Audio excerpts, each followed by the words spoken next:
Bonjour à tous, dans ce tutoriel nous allons vous montrer comment organiser votre classeur pédagogique.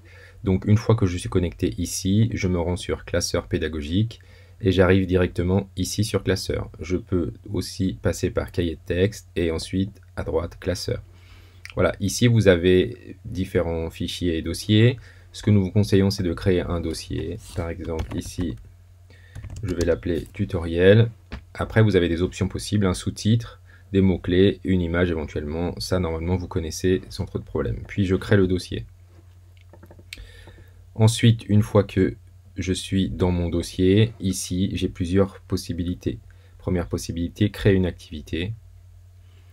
Il faut partir d'ici. Si vous partez de mon classeur et que vous faites créer une activité, elle ne va pas se mettre dans le dossier. Donc, d'abord, je clique dans le dossier, puis ensuite, je crée une activité.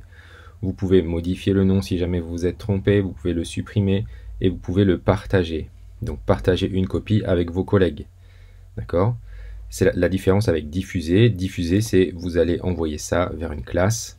Par exemple, ici, je sélectionne les 6e 5 et je valide. Et du coup, ils vont récupérer ça automatiquement dans la séance de l'emploi du temps.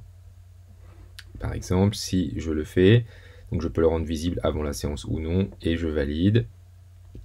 Du coup, ça a été automatiquement diffusé dans leur cahier de texte. Si je retourne dans cahier de texte, 6e 5, ici, contenu de la séance, tutoriel. Voilà.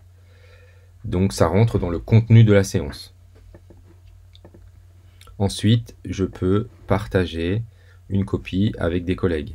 Donc, par exemple, ici, je partage avec ma collègue mon classeur entier. Voilà, donc là, c'est le classeur entier.